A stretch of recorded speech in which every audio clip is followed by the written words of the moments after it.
The amber lights of the Celestian salvage vessel Morning Star flickered as Captain Elena Voss guided her ship through the debris field that had once been humanity's greatest colony transport.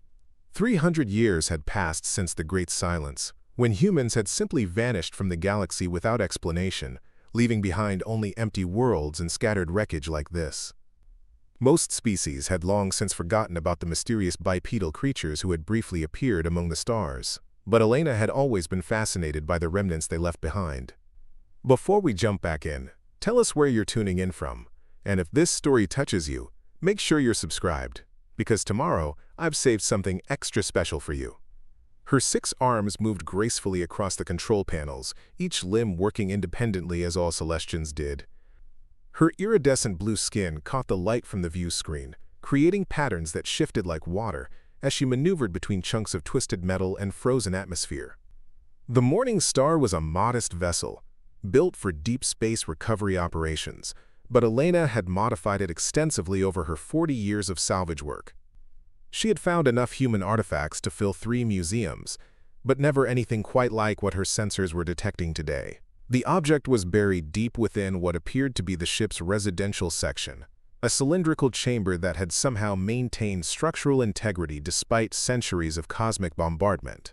Elena's chief engineer, a methodical Korvan named Marcus Chen, had been analyzing the energy readings for the past 6 hours. His reptilian features were creased with concentration as he studied the data streams flowing across his workstation.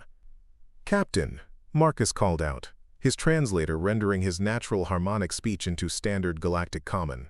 "The energy signature is definitely organic, but it's unlike anything in our databases. The power consumption is minimal, almost hibernation level, but there are neural activity spikes every few hours." Elena's primary arms continued piloting, while her secondary arms pulled up the detailed scans on her personal display. The chamber was clearly some kind of preservation unit, far more sophisticated than anything the current galactic community possessed. Humans had been technologically advanced, that much was known, but their sudden disappearance had left so many questions unanswered. The few records that survived spoke of a peaceful species that had been exploring the Outer Rim territories when they simply stopped responding to all communications. Dr. Sarah Kim, the expedition's xenobiologist and the only human descendant on the crew, leaned over Elena's shoulder to examine the readings. Sarah's grandmother had been one of the last humans to maintain contact with the galactic community before the Great Silence, and her family had preserved stories and genetic memories that made her invaluable for human artifact recovery. Her dark hair was pulled back in a practical ponytail, and her brown eyes showed the intense focus that Elena had come to associate with human descendant curiosity. "The preservation technology is remarkable," Sarah murmured, her fingers dancing over the analysis controls. "Whatever's in there has been kept in perfect stasis for 3 centuries. The cellular degradation is virtually non-existent. Captain, if this is what I think it is, we might be looking at the first intact human we've ever recovered." The implications sent a ripple of excitement through the crew. In 300 years, no one had ever found a preserved human. There had been ruins, artifacts, even partial genetic samples, but never a complete individual. The mystery of their disappearance had spawned countless theories, from voluntary exodus to catastrophic plague to mass transcendence to a higher plane of existence. The discovery of an intact human could finally provide answers. Elena made the decision quickly. The Morning Star had the facilities to safely extract and study the preservation unit, and her crew was among the most experienced in the galaxy when it came to handling delicate recovery operations. She ordered her team to begin the careful process of cutting away the surrounding debris and preparing the chamber for transport to their ship. The extraction took 14 hours of painstaking work. The preservation unit was larger than it had appeared on sensors, nearly 8 feet long and 4 feet wide, covered in a smooth metallic surface that seemed to absorb and reflect light in impossible ways.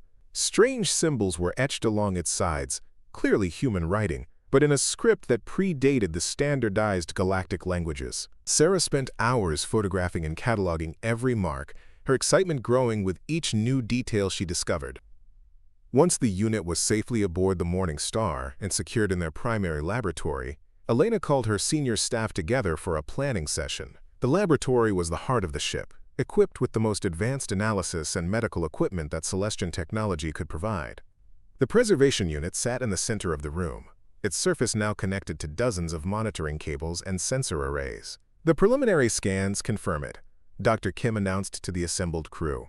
There's definitely a human inside, male, approximately 30 years old, based on our limited understanding of human physiology. The preservation field is still active and appears to be powered by some kind of renewable energy source we can't identify.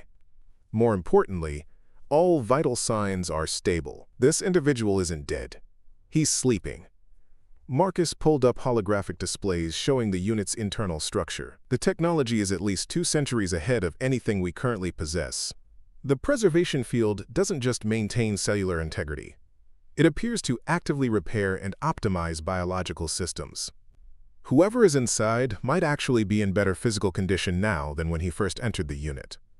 Elena studied the readouts with growing fascination. The discovery was beyond anything she had hoped for when they began this salvage operation. What about revival procedures? Do we have any idea how to safely wake him up? That's where it gets interesting, Sarah replied, her voice carrying a note of wonder. The unit seems designed to be activated from the outside. There are interface points that match human touch patterns, and the preservation field has specific shutdown sequences built into its programming.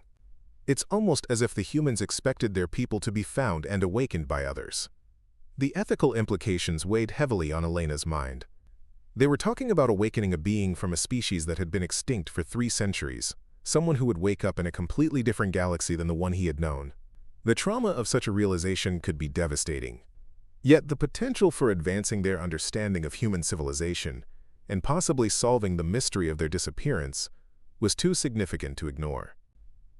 Dr. Kim had been studying human psychology and culture for most of her career, preparing for exactly this kind of situation. Based on our understanding of human adaptability, they were remarkably resilient as a species. They had protocols for dealing with extended preservation scenarios, suggesting they were prepared for the possibility of waking up in unfamiliar circumstances. I believe we can safely attempt the revival process. Elena made her decision. They would attempt to wake the human but with extensive precautions and preparations. The laboratory was reconfigured to provide a comfortable environment for a newly awakened individual, with atmospheric controls adjusted to match pre-silence human worlds. Sarah compiled everything they knew about human language, culture, and psychology into accessible databases. Marcus ensured that all their medical and monitoring equipment was calibrated for human physiology. The revival process began at what would have been morning on a standard galactic timekeeper, though Elena suspected the symbolism would be lost on their ancient guest. Dr. Kim's hands trembled slightly as she placed her palms on the activation interfaces, following the sequences they had deduced from studying the unit's design. The preservation field began to fluctuate, its perfect stability giving way to gentle waves of energy that seemed to pulse with organic rhythm. Internal monitors showed the human's vital signs beginning to change. Heart rate increased gradually from its hibernation baseline. Brain activity surged as neural pathways that had been dormant for centuries began to reactivate. Cellular metabolism accelerated as the preservation field slowly reduced its support functions. The process was remarkably gentle, taking nearly 4 hours to complete, as if the technology had been designed to ease the transition from timeless sleep to conscious awareness. When the preservation unit finally opened with a soft hiss of equalizing atmosphere, the crew of the Morning Star got their first clear look at a living human. He was smaller than they had expected, barely 6 feet tall, with dark brown hair and skin that had a warmth to it that their sensors had never quite captured. His features were regular and pleasant, with laugh lines around his eyes that suggested a life filled with joy despite whatever circumstances had led him to the preservation unit. For several minutes he simply lay still, his chest rising and falling with deep, steady breaths. His eyes remained closed, but his fingers began to move slightly, testing sensation and mobility. When he finally opened his eyes, they were a startling green color that seemed to contain depths of intelligence and kindness that caught the crew off guard. The human sat up slowly, his movements careful and controlled as he tested his physical condition. He looked around the laboratory with obvious curiosity rather than fear, taking in the alien faces surrounding him and the advanced technology that filled the room. When his gaze met Elena's, he smiled with such genuine warmth that she felt her secondary heart skip a beat. "Good morning," he said in clear, unaccented galactic common. though the words carried musical undertones that marked them as originally human speech. "I hope I haven't been sleeping too long. I'm David Rodriguez, and I have to say, this is quite a wake-up call." The ease with which he adapted to the situation was remarkable. Dr. Kim had prepared for panic, confusion, or psychological shock, but David seemed to accept his circumstances with the practical equanimity that historical records suggested was typical of human character. He asked questions about the date, their location, and the fate of his people, with the calm demeanor of someone conducting a routine briefing rather than learning that his entire civilization had vanished.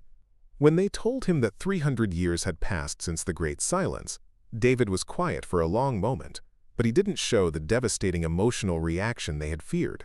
Instead, he asked thoughtful questions about the current state of galactic civilization, the species that had survived and prospered, and the general condition of the worlds his people had once inhabited. 300 years, he repeated softly, more to himself than to his audience. "Well, that explains why I feel so rested. I suppose you're wondering what happened to everyone else, and why I was floating around in that old colony transport." Elena found herself leaning forward eagerly. The mystery that had puzzled xenoarchaeologists for centuries might finally be solved. "We've found traces of human civilization throughout this sector, but no clear explanation for why your people disappeared. The last communication simply stopped, with no indication of disaster or conflict." David nodded thoughtfully, as if confirming something he had suspected. "The Great Diaspora wasn't a disappearance, Captain. Preparing and narrating this story took us a lot of time, so if you are enjoying it, subscribe to our channel. It means a lot to us. Now back to the story. It was a choice. But that's a long story, and I suspect you have more immediate questions about my particular situation." He gestured to the preservation unit with a slight smile. "Like why a breakfast chef was important enough to preserve for posterity. The revelation that their ancient guest was a chef rather than a scientist, leader, or historian surprised the crew. Sarah had assumed that only individuals of critical importance would have been selected for preservation. The implications suggested either that human society valued different skills than current galactic civilization, or that there was something about this particular chef that made him worth preserving across the centuries." "You're a chef?" Dr. Kim asked, unable to hide her curiosity. "What made your culinary skills important enough to justify preservation technology?" David's smile broadened, and for the first time since awakening he showed genuine enthusiasm. "Not just any chef, Doctor. I was the head of nutritional development for the colony fleets. My specialty was creating meal systems that could maintain physical and psychological health during extended space travel. More importantly, I was part of the Morning Protocol project." The name meant nothing to any of them, but the way David said it suggested significance beyond simple food preparation. Elena found herself wondering what kind of breakfast could be important enough to warrant preservation across 3 centuries of cosmic drift. "The Morning Protocol project?" Marcus inquired, his engineering mind immediately latching onto anything that sounded like systematic development. "Every successful civilization needs rituals that create unity and hope," David explained, his voice taking on the tone of someone who had given this explanation many times before. "For humans, there was nothing more fundamental than the morning meal. Not just the nutrition, though that was crucial, but the entire experience of beginning each day with intention, community, and optimism. The protocol was our attempt to systematize that experience for colony ships and frontier settlements."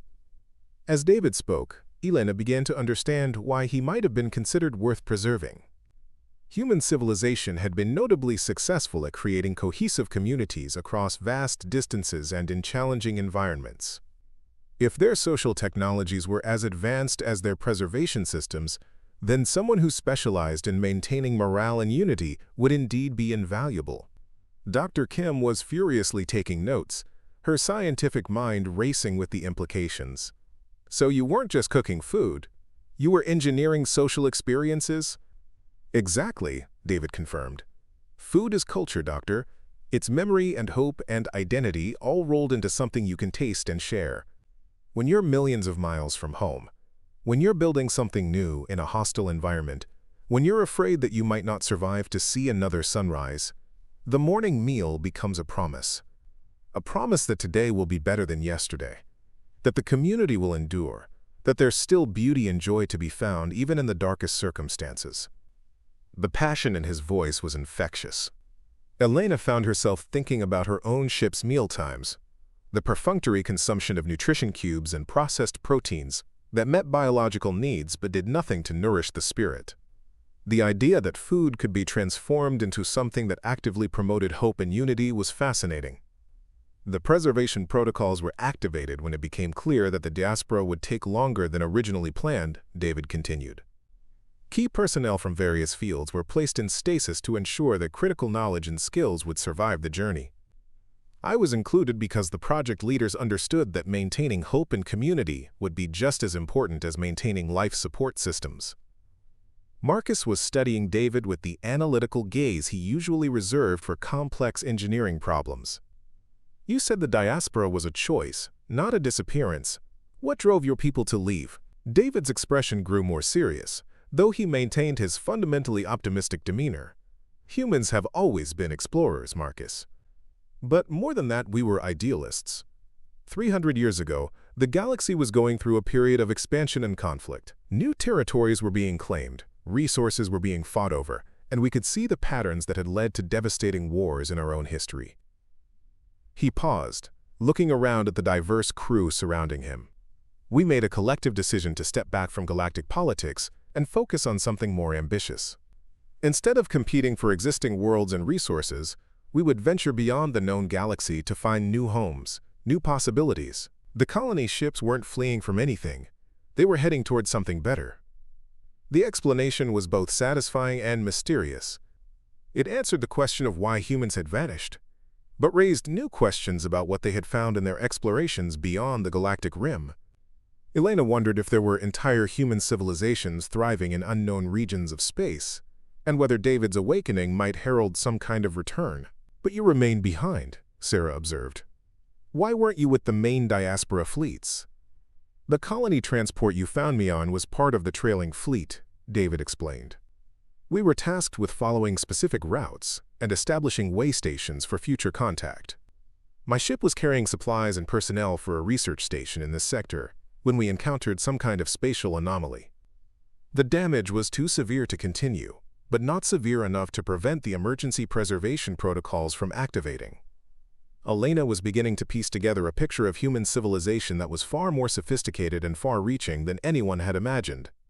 The casual way David spoke of trailing fleets and research stations suggested an operation of massive scope and careful planning. The implications for current galactic civilization were staggering. David, she said carefully, when you went into preservation, how many humans were part of the diaspora? Active participants? Roughly 12 billion people spread across 47 main fleets and hundreds of support vessels. David's answer was matter-of-fact, but the numbers hit the crew like a physical blow. The operation had been in planning for 60 years before implementation. Every detail was carefully considered, from resource allocation to communication protocols to cultural preservation. 12 billion humans. Elena tried to wrap her mind around the scale of what David was describing. The current galactic community comprised perhaps 8 billion beings across all species combined. The idea that an entire human civilization larger than the known galaxy had simply packed up and left was almost incomprehensible. Dr. Kim was staring at David with undisguised amazement. 12 billion people just decided to leave everything behind and venture into the unknown? Not everything, David corrected gently. We took our cultures, our knowledge, our hopes, and our dreams. We left behind the politics, the territorial disputes, and the cycles of conflict that seemed to define galactic civilization at the time. The diaspora wasn't about abandoning anything. It was about choosing to build something better. The philosophical implications were as staggering as the practical ones. Elena found herself wondering what kind of society could inspire such massive, coordinated action based on idealistic principles rather than immediate necessity. The current galactic community struggled to achieve cooperation on much smaller scales, yet humans had somehow convinced 12 billion individuals to participate in the largest migration in known history. The Morning Protocol project was developed specifically to address the psychological challenges of such an undertaking, David continued. When you're asking people to leave behind everything familiar and venture into the unknown, you need more than just hope. You need daily reminders of why the journey is worthwhile. The morning meal became our primary tool for maintaining morale, community, and shared purpose across the entire fleet. Marcus was shaking his head in disbelief. How do you maintain unity across such a massive operation? The communication delays alone would make coordination nearly impossible. That's where the protocol really proved its value, David replied with obvious pride. We developed standardized morning rituals that could be adapted to local conditions while maintaining universal elements. Every ship, every settlement, every research station began each day with the same basic ceremony. Different foods based on available resources, but the same underlying structure. The same commitment to starting each day with intention and community. Elena was beginning to understand why David's skills had been considered critical enough to preserve. He wasn't just a chef, he was a cultural engineer who had helped design the social framework that held together the largest human endeavor in history. The preservation of such knowledge across centuries suggested that the humans had planned for the possibility of eventual contact with other civilizations. David, she said, the preservation unit seemed designed to be activated by others. Were you expecting to be found? The trailing fleet protocols included provisions for contact with non-human civilizations, David confirmed. We knew that some ships might be damaged or disabled during the journey, and that their personnel might need to be recovered by others. The preservation systems were designed to be intuitive enough for alien hands to operate, and we included cultural orientation materials to help bridge the gap between species. Dr. Kim leaned forward eagerly. What kind of cultural orientation materials? David gestured toward the preservation unit, where hidden panels had opened to reveal storage compartments filled with crystalline data matrices, complete databases covering human history, culture, science, and arts. But more importantly, practical guides for cross-species cooperation and communication. We learned a lot during our time in galactic civilization about what works and what doesn't when different species try to work together. The revelation that the preservation unit contained comprehensive human knowledge archives sent excitement through the crew. Elena realized they had discovered not just a single individual, but potentially the greatest treasure trove of human information ever found. The implications for xenoarchaeology, linguistics, and cultural studies were beyond calculation. There's something else, David added, his tone becoming more serious. The preservation protocols weren't just about preserving individuals, they were about preserving the option for reconnection. Every person who went into stasis carries authorization codes for re-establishing contact with the diaspora fleets. Elena felt her primary heart skip a beat. You're saying you could contact the human fleets? If they're still out there, yes. The communication systems operate on quantum entanglement principles that aren't limited by distance or time. Of course, that assumes the fleets survived their journey and successfully established their new colonies. David paused, looking around at the eager faces surrounding him. It also assumes they're ready for contact. The diaspora included specific provisions about when and how reconnection might occur. The implications were staggering.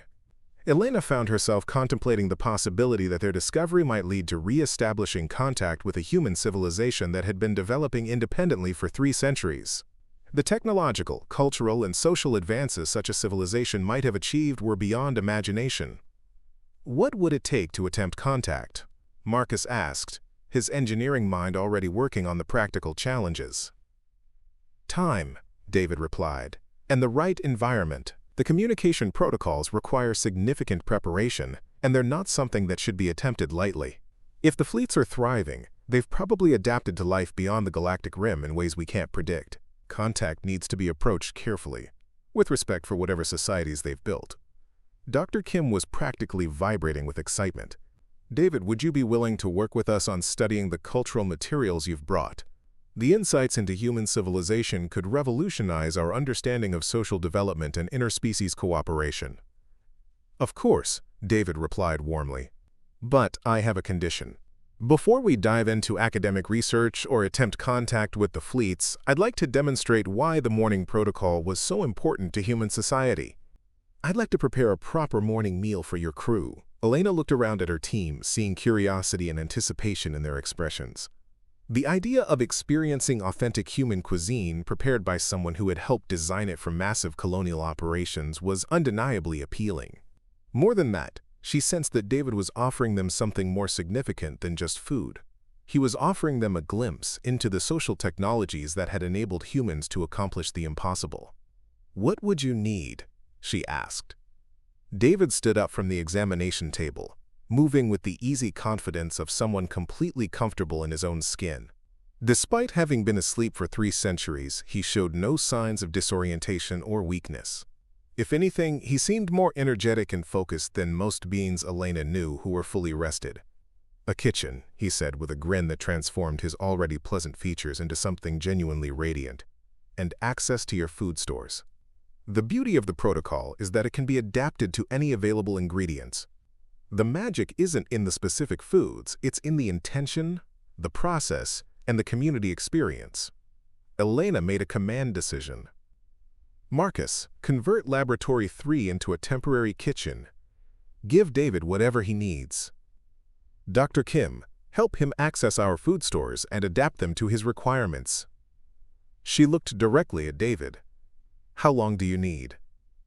"Give me 12 hours to familiarize myself with your ingredients and equipment," David replied. "Tomorrow morning, I'll show you why humans believe that hope begins with breakfast." As the crew dispersed to carry out Elena's orders, she found herself looking forward to the morning with an anticipation she hadn't felt in years. The discovery of David Rodriguez had already exceeded her wildest expectations, but she sensed that the real revelations were still to come. The idea that a simple meal could carry the cultural weight David described seemed almost impossible, yet his quiet confidence suggested that she was about to experience something that would fundamentally change her understanding of what civilization could achieve. The laboratory conversion proceeded with remarkable efficiency. Marcus approached the task with the systematic thoroughness that made him such an effective engineer, creating a workspace that combined Celestian food preparation technology with more basic tools that David requested. The result was a kitchen that looked like a fusion of advanced laboratory and traditional cooking space, equipped to handle both precise scientific measurements and the intuitive artistry that David insisted was essential to proper meal preparation. David spent hours examining the ship's food stores, his expression growing more animated as he discovered ingredients and possibilities. The Morning Star carried standard galactic rations designed for nutritional efficiency across multiple species. But David seemed to see potential in combinations that no one else had ever considered. He took detailed notes, asked endless questions about flavor profiles and cultural preferences, and began sketching what looked like complex diagrams that combined chemical formulas with artistic designs. The key to successful cross-species cuisine, he explained to Dr. Kim as they worked together to catalog ingredients, is understanding that taste is only one component of the eating experience. Texture, aroma, visual presentation, even the sounds food makes during preparation all contribute to the psychological impact of a meal. The morning protocol succeeded because it engaged all the senses in creating an experience of comfort, anticipation, and community belonging. Sarah found herself fascinated by David's approach to food preparation. He treated each ingredient not just as a source of nutrition, but as a cultural artifact with its own history and significance. The way he handled even simple protein cubes suggested an reverence for the act of nourishment that went far beyond mere sustenance. Humans developed cuisine as a form of cultural communication, David continued, arranging ingredients in patterns that seemed to follow some artistic logic. Every dish tells a story about the people who created it, the environment they lived in, and the values they held. When you're building a new civilization from scratch, those stories become the foundation for shared identity. Elena observed the preparations from the laboratory's observation deck, watching David work with an efficiency that bordered on the supernatural. His movements were fluid and precise, each action serving multiple purposes in ways that reminded her of watching Marcus solve complex engineering problems. The difference was that David's solutions seemed to engage emotions as much as logic, creating anticipation for results that no one could yet imagine.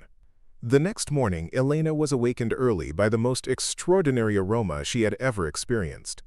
The scent seemed to penetrate every corner of the ship, carrying notes of warmth, comfort, and something indefinable that made her feel homesick for places she had never been.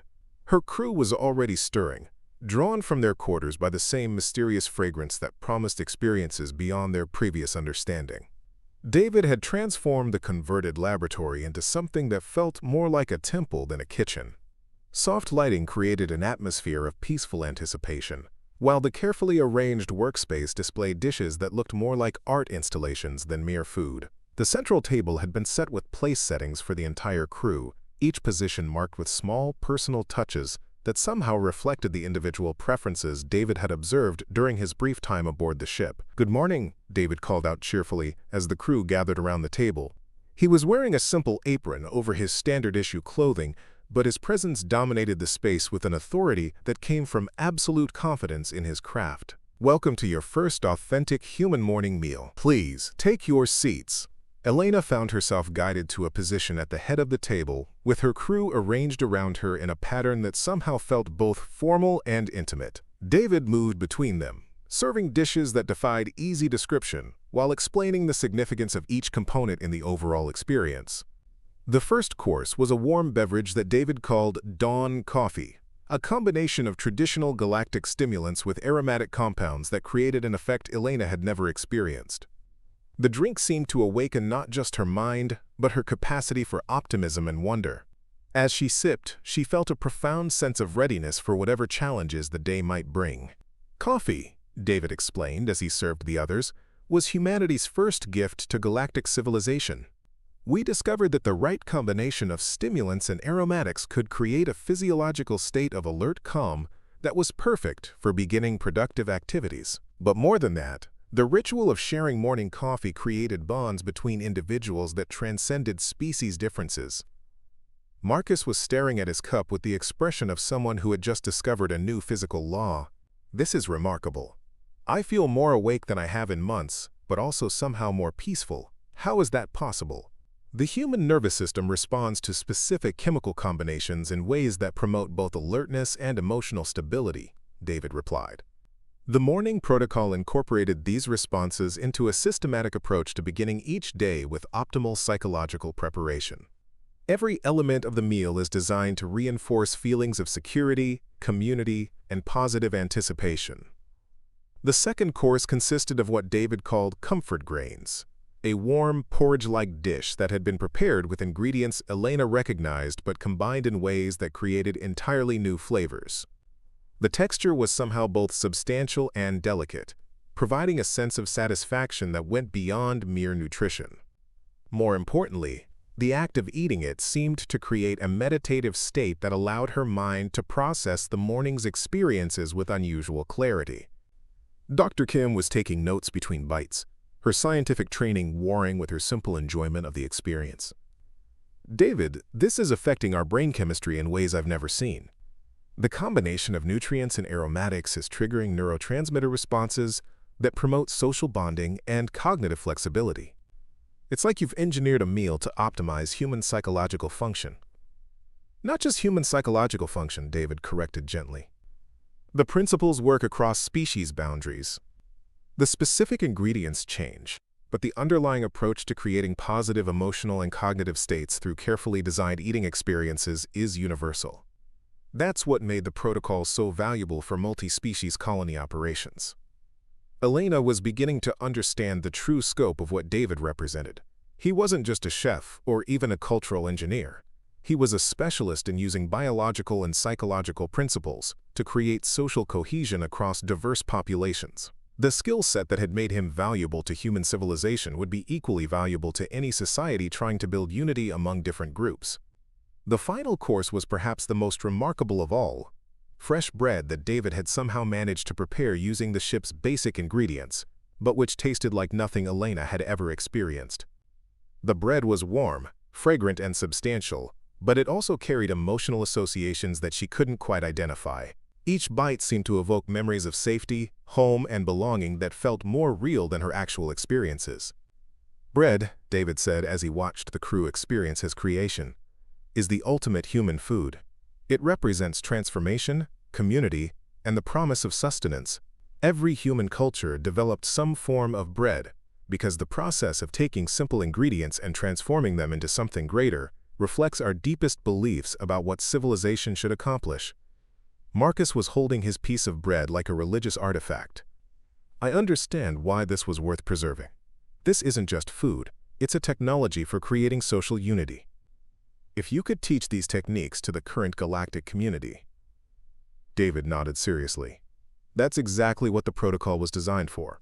Human civilization succeeded not because we were stronger or smarter than other species, but because we developed systematic approaches to creating cooperation and shared purpose. The morning meal was just one component, but it was the foundation that made everything else possible. Elena found herself thinking about the implications for her own society. The Celestians were accomplished individuals, but they had always struggled with large-scale cooperation. Their natural independence made them effective salvage operators and explorers, but limited their ability to build the kind of massive coordinated projects that David described. The techniques he was demonstrating could revolutionize not just Celestian society, but the entire galactic community. As the meal concluded, Elena felt a profound sense of transformation that went beyond simple satisfaction. The experience had created bonds between her crew members that hadn't existed before, while simultaneously filling each individual with a sense of purpose and optimism that seemed to radiate from within. She understood now why humans had been able to organize 12 billion people into a coordinated exodus from known space. They had possessed social technologies that made such cooperation not just possible but natural. "David," she said as the crew lingered around the table, reluctant to break the spell that the meal had created. "This changes everything. If you're willing to share these techniques, to teach others what you've shown us today, you could help transform galactic civilization into something greater than it's ever been." David smiled with the quiet satisfaction of someone who had successfully conveyed something important. "Captain, that's exactly why I was preserved. The human diaspora wasn't an ending, it was a beginning. We left behind the knowledge and skills necessary to build the kind of galaxy we hoped to find when we returned. Today was just the first course." As Elena looked around at her transformed crew, she realized that David Rodriguez might represent more than just a link to humanity's past. He might be the key to a future where the scattered species of the galaxy could finally learn to work together with the same unity and purpose that had enabled humanity to reach for the stars. The morning meal had been a revelation, but she sensed that the real feast was just beginning. Word of David's remarkable breakfast spread through the galactic communication networks faster than quantum transmissions. Within days, representatives from dozens of species were requesting passage to the morning star, desperate to experience the legendary human morning meal that was reportedly transforming crew dynamics across the fleet. Elena found herself fielding communications from xenosociologists, diplomatic corps members, and even high-ranking military officials who had heard rumors of a social technology that could unite disparate groups through shared dining experiences. The breakthrough came when Ambassador Thane of the reptilian coalition arrived with a delegation that included some of the galaxy's most influential leaders. The reptilians had been struggling with internal conflicts for decades, their crystalline society fractured by ideological differences that seemed impossible to reconcile. Ambassador Thane was a towering figure of translucent amber, his geometric features reflecting the rigid thinking patterns that had made diplomatic progress so challenging. David studied the delegation with the same careful attention he had given to ingredients in the ship's food stores. Each species represented different nutritional requirements, cultural taboos, and sensory preferences that would need to be balanced in creating a unified dining experience. The challenge was far more complex than anything he had faced with Elena's relatively homogeneous crew, but his confidence never wavered. "The key to multi-species harmony," David explained to Dr. Kim as they prepared for the expanded morning meal, "isn't finding lowest common denominators. It's creating layered experiences where each individual discovers something uniquely meaningful while participating in something larger than themselves." The preparation took 3 days of intensive work. David collaborated with the ship's food synthesizers to create ingredient combinations that had never been attempted, using molecular gastronomy techniques to craft dishes that could appeal to radically different biological systems simultaneously.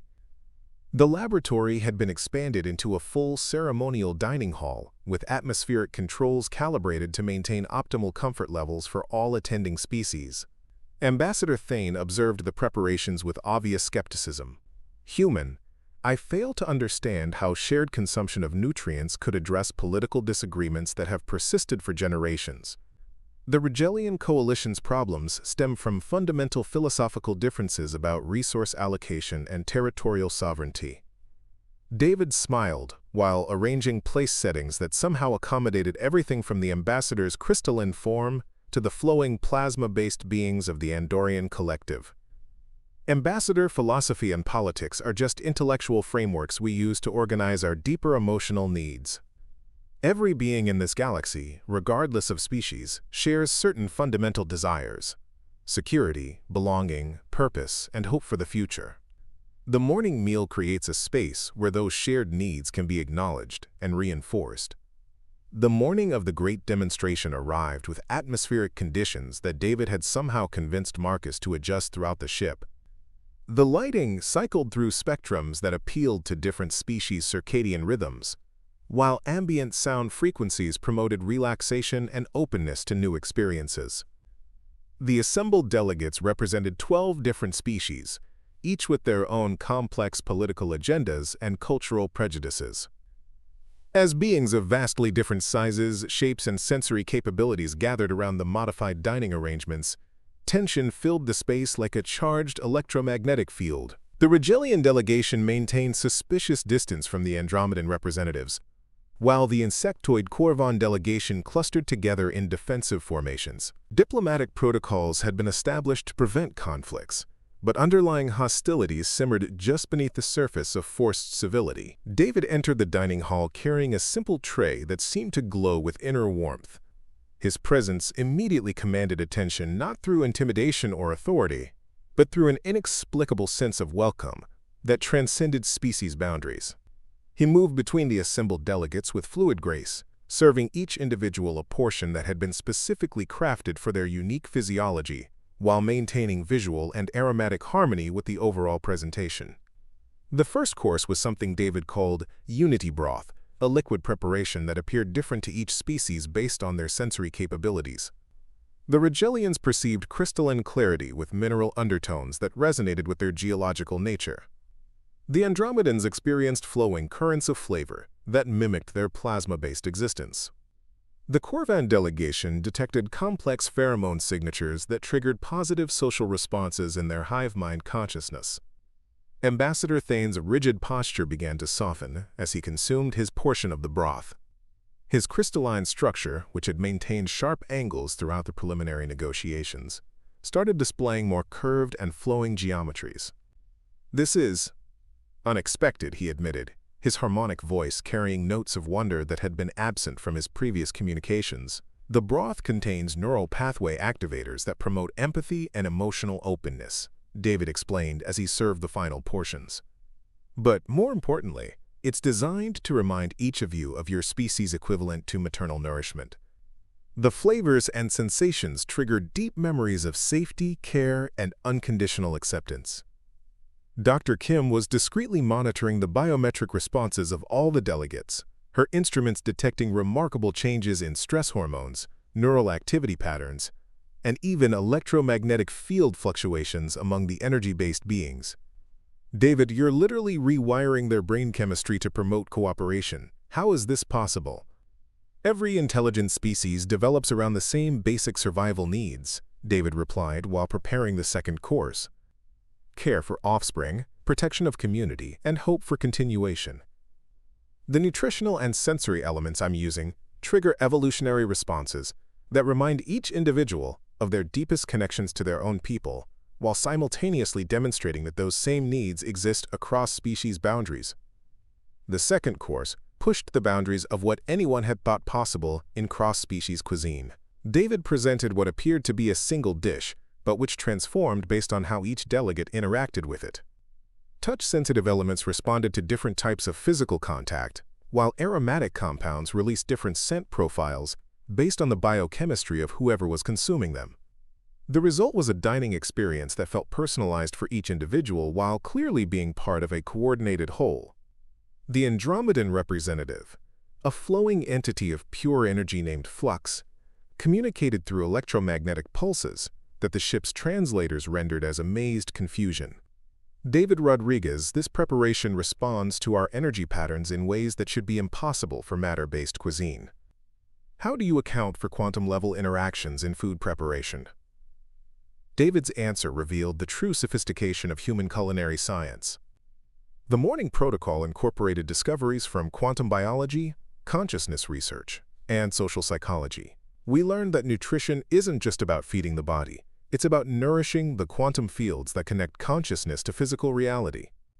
When you create resonance at that level, species differences become variations on a theme rather than fundamental incompatibilities. Ambassador Thane was now actively engaging with delegates he had ignored for the entire previous week of negotiations. His conversations with the Korvan Queen speaker had evolved from formal diplomatic exchanges to animated discussions about resource-sharing possibilities that could benefit both crystalline and hive mind societies. The transformation was so dramatic that Elena wondered if she was witnessing some form of technological mind control. "Is this ethical?" she asked David quietly during a brief pause in service. "You're obviously affecting their decision-making processes in ways they don't fully understand." David's expression grew serious as he considered the question. Captain, every social interaction involves influence and persuasion. The difference between manipulation and leadership is whether you're serving your own interests or helping others discover their better natures. The protocol doesn't change what people believe. It creates conditions where they can express their highest values instead of their fears and prejudices. The third course represented David's masterpiece of diplomatic cuisine. He presented each delegate with ingredients that were native to their homeworlds, but prepared using techniques that had been developed by other species in the room. The Rigelian delegation received crystallized minerals that had been shaped using Andromedan energy sculpting methods. The Korvan representatives were offered protein structures that incorporated Rigelian geological processes. Every dish told a story of cooperation and mutual enrichment. The symbolic impact was profound. As beings consumed foods from their own worlds that had been enhanced by the knowledge and techniques of other species, the artificial barriers between different civilizations began to dissolve. Conversations flowed across previous boundaries, with delegates sharing knowledge, resources, and possibilities that had seemed impossible just hours before. The final course was David's ultimate demonstration of the morning protocol's potential. He served what appeared to be simple bread, but which had been prepared using ingredients contributed by every species present. The Rigelians had provided mineral nutrients, the Andromedans had contributed energy infusions, and the Korvan delegation had shared complex organic compounds from their agricultural systems. The result was a food that literally embodied interspecies cooperation. As the delegates shared this communal bread, something extraordinary happened. The artificial divisions that had dominated galactic politics for centuries simply evaporated. Species that had been suspicious enemies for generations began planning joint projects, shared research initiatives, and cultural exchange programs. The Rigelian coalition's internal conflicts were resolved through collaborative frameworks that addressed everyone's underlying needs rather than competing for limited resources. Ambassador Thane stood to address the gathering, his crystalline form now displaying patterns of light that indicated profound emotional transformation. "David Rodriguez, you have accomplished in one meal what diplomats have failed to achieve in centuries of negotiation. The Rigelian coalition formally requests that you consider establishing a permanent facility for diplomatic meal preparation. We believe your techniques could revolutionize interspecies relations throughout the galaxy." Similar requests came from every delegation present. The Andromedans offered to provide energy sources for expanded food preparation facilities. The Korvan Queen speaker proposed genetic material exchanges that could create new categories of cross-species cuisine. Within hours, David found himself at the center of planning discussions for the galaxy's first Institute for Nutritional Diplomacy. Dr. Kim was documenting everything with scientific precision, her excitement growing with each new revelation about the protocol's capabilities. "David, this is bigger than anyone imagined. You're not just preparing food, you're demonstrating a completely new approach to civilization itself. If these techniques could be taught and distributed—" "That's exactly the plan," David confirmed, his smile carrying depths of satisfaction that suggested long-term thinking. The human diaspora wasn't an abandonment of galactic civilization, it was preparation for its transformation. We spent 3 centuries developing and refining social technologies that could unite diverse populations around shared values and common goals. Now it's time to share those discoveries. The revelation that David's preservation had been part of a larger plan sent shockwaves through the assembled delegates. Elena realized that they hadn't just discovered a human survivor. They had triggered a carefully designed protocol for re-establishing contact between human civilization and the galaxy they had left behind. The communication systems I mentioned, David continued, aren't just for contacting the diaspora fleets. They're for coordination with other preserved individuals who are stationed throughout this galaxy. There are dozens of us, maybe hundreds, waiting to be awakened when conditions are right for implementing large-scale social transformation. Marcus was staring at David with the expression of someone who had just realized the true scope of an engineering project. You're saying there are other humans in preservation scattered throughout our space, people with knowledge and skills similar to yours? Similar but complementary, David corrected. Each preservation site was designed to contribute different elements to galactic transformation. There are individuals specialized in conflict resolution, resource optimization, technological integration, cultural synthesis, and dozens of other areas. Together, we represent a comprehensive toolkit for helping any civilization achieve levels of cooperation and prosperity that we demonstrated during our time here. The implications were staggering. Elena found herself contemplating a galaxy where the perpetual conflicts between species could be resolved through systematic application of human social technologies. The endless territorial disputes, resource competitions, and cultural misunderstandings that had defined galactic history might finally be overcome through approaches that addressed underlying psychological and social needs rather than surface-level disagreements. Ambassador Thane was already organizing communication networks to contact the discovery sites where other human preservation units might be found. David Rodriguez, the Reptilian Coalition commits its full resources to locating and safely awakening your colleagues. If your demonstration today represents just one component of human social science, then the complete system could transform our entire civilization. As agreements and commitments flowed around the dining hall, David activated a small device that he had retrieved from his preservation unit's storage compartments. The quantum communication array was unlike anything in current galactic technology, operating on principles that seemed to bend space-time around its crystalline core. Lights began flowing through its structure in patterns that suggested complex data exchanges across impossible distances. "I'm sending activation signals to other preservation sites," David explained to the fascinated observers. "And I'm transmitting a status report to the diaspora fleets. They've been monitoring galactic development through quantum sensors, waiting for indicators that local civilizations were ready for advanced social integration." Elena felt her pulse accelerating as she realized the magnitude of what was happening. "David, are you saying the human fleets have been watching us this entire time?" "Watching and hoping," David confirmed. "The diaspora never intended permanent separation. We always planned to return when galactic civilization had evolved enough to benefit from our discoveries. Your decision to wake me up, your crew's openness to new ideas, and today's successful demonstration all indicate that the time for reunion has finally arrived." The quantum communicator's activity reached a crescendo of light and energy, then settled into a steady pattern that suggested established connection. David studied the data flows with obvious satisfaction before turning to address the assembled delegates with news that would reshape galactic history. "Contact has been re-established," he announced. "The diaspora fleets are beginning their return journey. They've discovered techniques for faster-than-light travel that will allow them to reach our galaxy within months rather than decades.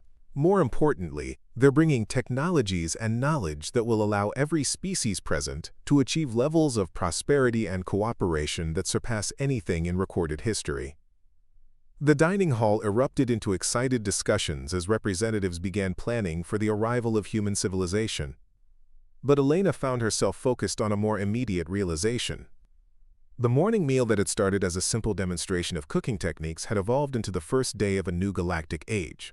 David Rodriguez, the breakfast chef who had been preserved across centuries, had just used the power of shared food to unite civilizations and herald humanity's return to the stars.